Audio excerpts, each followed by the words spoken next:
Hi, everybody. Welcome back to Art Lessons with Rossi. Today, we're going to be talking about drapery. So, we're going to be creating value while looking at cloth. And I want you guys to set up a still life where you have a cloth that has these kind of flowing folds in it.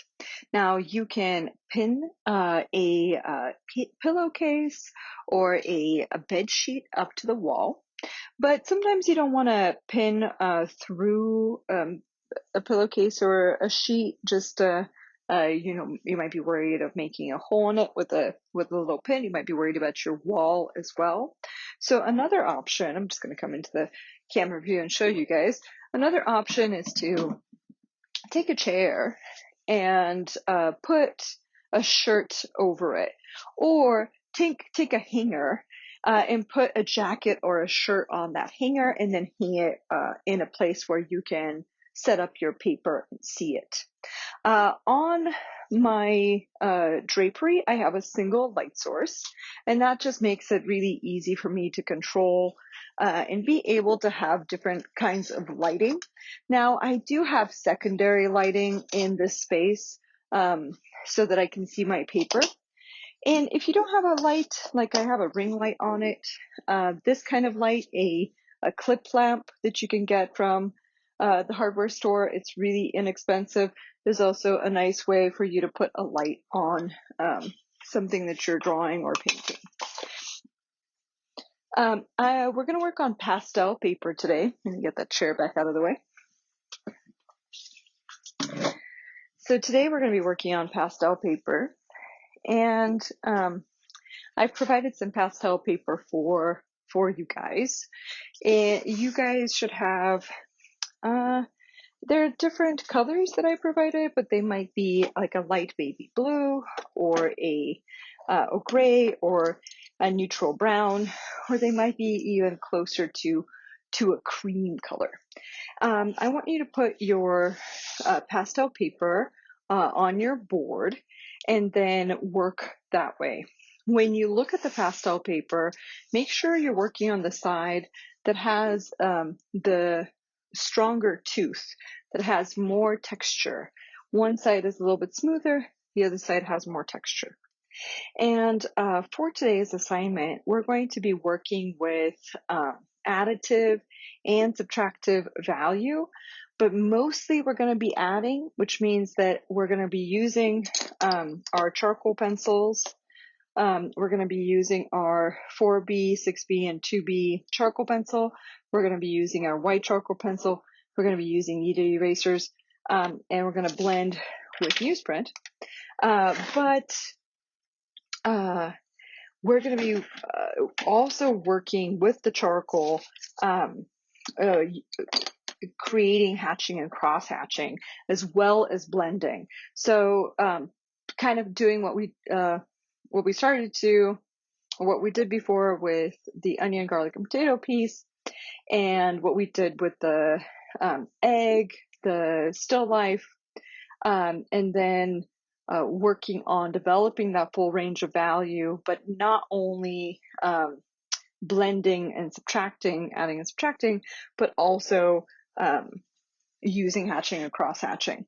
The one thing that I didn't say is that at times we will also use a compressed charcoal stick. So set up your paper, set up a still life, and then we'll get started. Okay, so now that I am set up, I have my pastel paper with the heavier tooth up. I'm going to be working on that side. I have my still life with a light on it so that it gives me more dramatic highlights and shadows. Now I'm going to get started. And I'm going to start with my middle pencil first. I'm going to work with the 4B first. And what I want to do is I want to figure out my composition. With this kind of drapery, I'm gonna put the drapery where it is, mostly in the middle of this page, giving myself as much room to create this drapery as possible. And I'm gonna work pretty lightly on the surface of this pastel paper in order to draw and get the general shapes of this cloth. And you can still do some thumbnails, but since we're only working on one object and that's going to take up our entire composition, I would just say try to capture as much of that object as possible and really pay attention to scale, size, trying to fit in the composition itself and what you see. This is definitely going to be a drawing that's all about observation. As I'm starting, I'm kind of thinking about the edges of this form and thinking about, can I fit the entire form inside of the paper? How much higher is this side of the cloth, the left-hand side versus the right-hand side of the cloth? What does that edge look like? What happens here? Just giving myself the general shape so that I can fit it onto the paper itself. And now that I am here, I want to look for kind of the darkest areas first and really plan this out using planner analysis so that I can understand where my highlights are going to be and where my shadows are going to be. And when you're drawing cloth, it is all about the relationship of light, reflected light, shadow, cast shadow, and all those things working together. So everything we've been learning so far in terms of value is really going to come into play here with this drawing. Also, what we learned with contour line is really important here too, for us to get the general shapes and be able to draw this cloth so that it starts to look three-dimensional. So one of the first things that I notice is that out of this thumbtack, there is a line that is at an angle, a slowly sloping angle that is coming down through this cloth. And then it forks a little bit, opens up, and then on this side of the cloth, I see a shadow that kind of goes up and down that entire form. And then I see a highlight. And I also am noticing that I didn't make this space quite as wide as I need to, so I'm just going to extend it. And then on this side, I see an area that's less in shadow. It kind of stays more with the midtone. It breaks. It starts to go downward. And it creates a really cool little shape in here that is made up of midtone value, slightly lighter highlight, slightly darker area, and then it kind of wise and goes down this way. On the outside of that form, there's a highlight that follows the form itself, kind of breaks and then goes to the side. And here I see another fold that is behind that highlight. Comes this way. There's a little bit of a highlight area. Then I'm going to think about the shape and size of the areas that are in highlight, areas that are in shadow, and really block in all of those edges.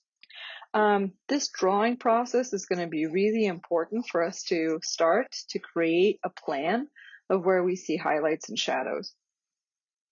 Your cloth might not have as many highlights as mine. I specifically chose for myself something that was a little bit more satin because I wanted some of these brighter highlights because I think that they're more exciting and quite fun to draw. I was just talking about highlights, but there's lots of shadows in here too. So I'm going to plan out and block out the areas where I see highlight as well as the areas that I see shadow. Now, I want you to try to be as correct as possible with your proportions when it comes to the cloth. However, the cloth can also be quite forgiving. It's a organic shape. You know, it's not geometric like a cube would be, like a box would be. And so we do have a little bit of flexibility, and you have just a little bit of, it's just a slightly easier form to capture than something that's geometric, which is good because the changes in value and all these changes in form that we see, even though they're organic, can feel really intimidating when you first get started.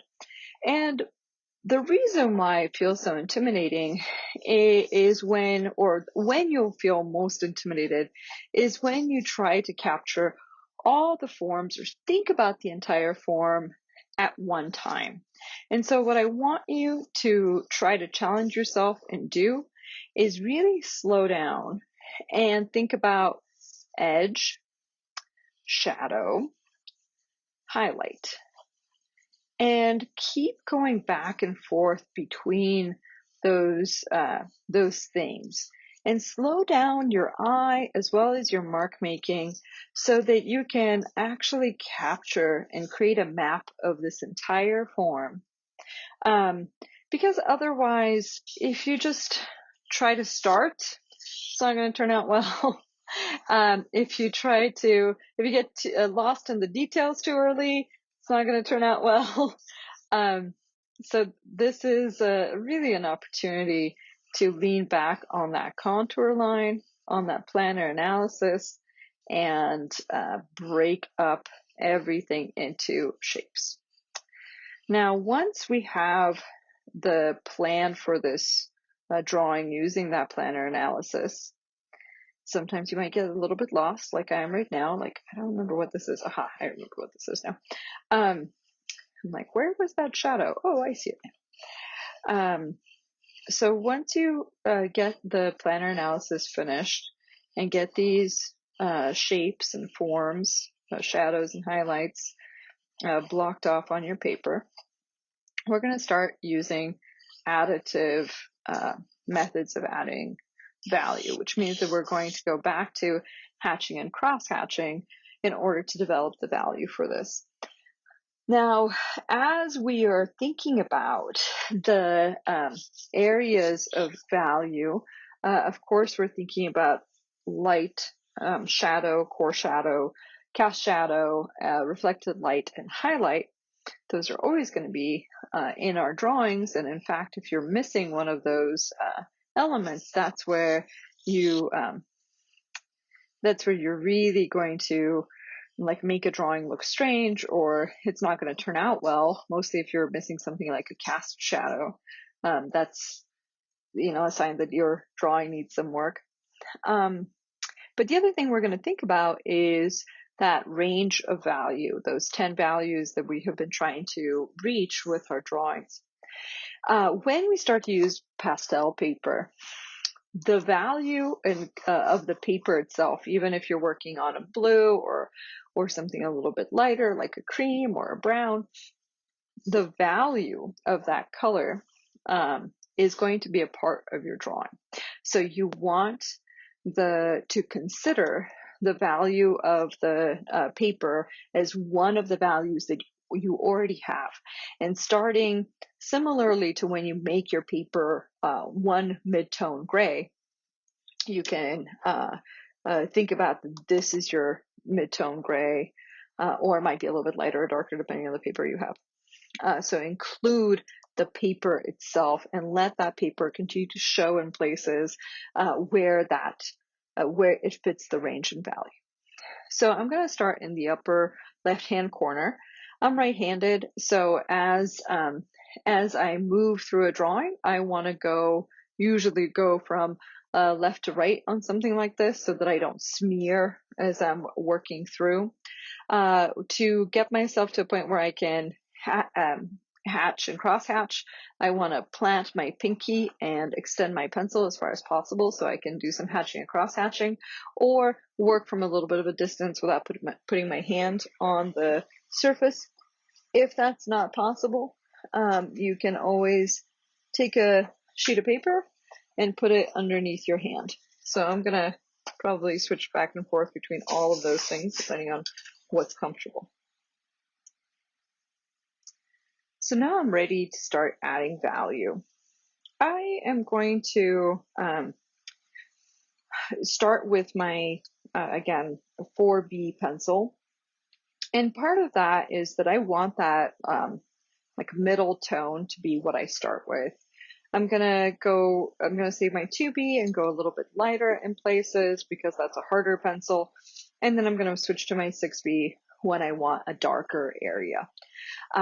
So I'm gonna start in the upper left-hand corner. I'm gonna plant my pinky.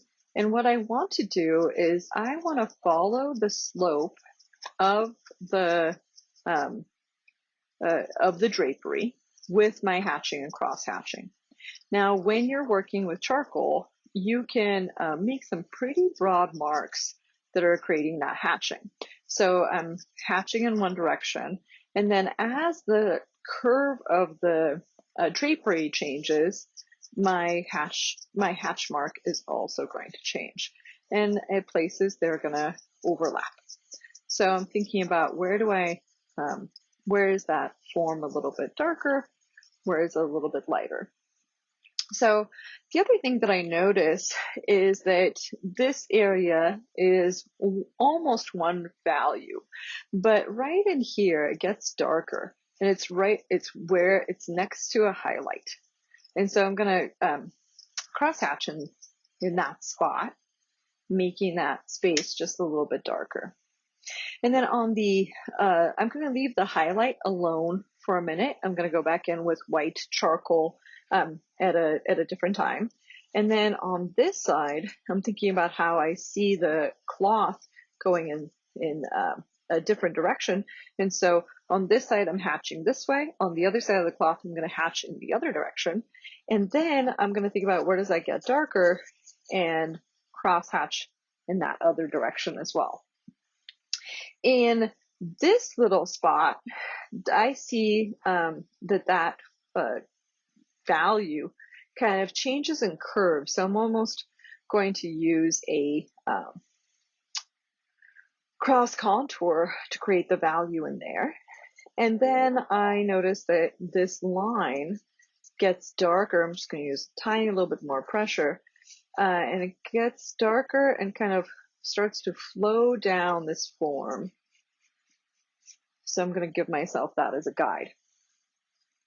On the other side, I see that the value again changes direction. So I'm going to change my cross hatching again. And I'm going to put it right next to that darker line I just made. And the reason why I want to do that is I want those two areas to become one. Now that where those two pieces of cloth go together, I observe that as being darker, but the space right next to it is definitely in shadow. And what I notice is the area in between is really dark. And then right next to it, it's a little bit lighter. It's because there's some reflected light coming from another part of the cloth and making that area lighter. And then the darkest part of that form is right at the top of the curve and right next to where the highlight is. So that's something to just be very aware of, that usually next to the lightest value where you see some reflected light, usually you'll also see some of the darkest values adjacent, like right next to it. And again, think about hatching and cross hatching. Now, you've noticed that I haven't blended anything so far. In fact, I want to stay on the surface of the paper, and I also want that tooth, the texture of the paper to continue to show. It ends up being a really great and really nice way to work on textured paper. If that's paper that is used for charcoal or pastel. And part of the reason why is because when we blend too much on this textured paper, it takes away a sense of clarity that a lot of times we can keep. There's just like a very defined or really clear line, crisp line that we can create while working on the surface that we start to lose when we blend. It doesn't mean that we aren't going to blend in places, but similarly to using highlights on our other drawings, we're going to wait till the end to decide where we might need to blend. I'm going into this interior of the cloth, and I'm actually going to switch to my 6B pencil. I want that to get just a little bit deeper and darker in there. And this process, the process of looking at the cloth and drawing cloth, you're going to use a lot of negative positive space relationships within this. So I really want you to think about shape. Again, it's really kind of great working on something that's non-objective. You know, the cloth actually feels quite abstract once you get into the folds. And I want you to continue to concentrate. Where do I see value getting darker? Where do I see value staying in the mid-tone? And being very careful with your pressure. So one thing that I haven't shown yet, and I should, is how lightly I'm pushing on this paper. So I am working very lightly on the surface. I could push, but that's not what I'm doing at all. That's like a tiny bit of pressure. That's not even a lot of pressure. This is probably a lot of pressure. And you can see the differences. I want to work here. I want to work where I'm barely touching that surface. When you're working on this kind of paper, it's a little bit harder to erase. So the way that you would want to erase is you want to warm up your kneaded eraser, and then you want to push down on the pastel paper, and then kind of almost snap it back up. Sometimes when we erase like this, it's still not going to get the value, and we can change the tooth of the paper. So instead I would push down, kind of pull it back up, almost picking it back up with the eraser. So not too much pressure. You want to work lightly and you want to build up that value. You may also notice that I've sharpened my pencils to where I've revealed quite a bit of the charcoal itself.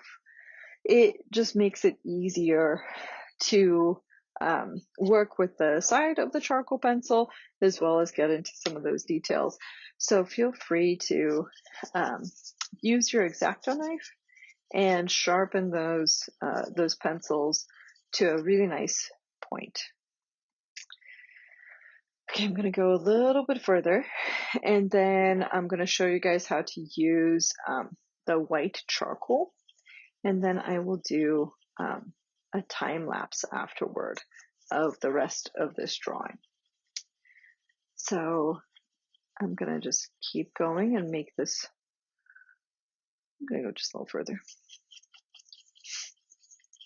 So again, I'm thinking about those changes in value, and that I'm not just seeing one change in value. Even in this shadow right here, I see the highlight, I see a shadow on the other side. Every time I'm going to match the direction that I'm making those hash marks, depending on what I actually see in the cloth. So they're not going to all go in just one direction. I'm going to actually change directions with them to reinforce the form. And I'm going to go in one direction, and I'm going to switch direction if I want something to get a little bit darker and deeper. And this is definitely a drawing where you want to keep eye contact with the still life as much as possible. when you kind of take your eye off of where you were working, you might feel like you're getting lost. Like, oh, was I working on this fold or was I working on that fold? And one way to do that is just glance down at your paper, keep your head pointed towards the still life itself, and really try to um, practice looking more at the still life than you do down at your paper, like we've been doing all semester. I'm going to show you guys how to use the white charcoal so that you get an idea for that, and then I'm going to go into a time lapse. So there are some really bright highlights in this area, and I'm going to save some of the really, really deep white that I'm going to put on there, and the value that I'm going to put on with pressure. But in this area, it's more subtle. And I still want to use hatching and cross hatching. And I'm going to use my white charcoal pencil, and I'm going to just reinforce or add some of that highlight that I see onto the cloth itself. I'm again going to keep thinking about the direction that I see the cloth. And I don't want to overuse the white charcoal pencil. I don't want it to mix or blend too much with my charcoal. Instead, I want to use it on the paper. And maybe it just touches the edges of where the charcoal is, but I'm really not blending the two together. And part of the reason why that is that I want that area to just start to have a little bit more like an increase in the lighter key and the lighter value, but I don't necessarily need it to be super bright white. And if I mix the two together, if I start blending too much with the charcoal, usually it creates this kind of muddy gray. And so instead, try to leave the paper almost blank where you have highlights, and then go in with your white charcoal pencil and add those areas that are lighter on the surface of the pastel paper itself. There might be places where you want the two to blend. Like I feel like right in here, I can kind of blend those two together. That's a range of value that I see could benefit from that difference. But what I might do afterward is I would take the charcoal pencil and actually add that charcoal pencil back on top of that white so that it stays more in the midtone or the darker key. What else?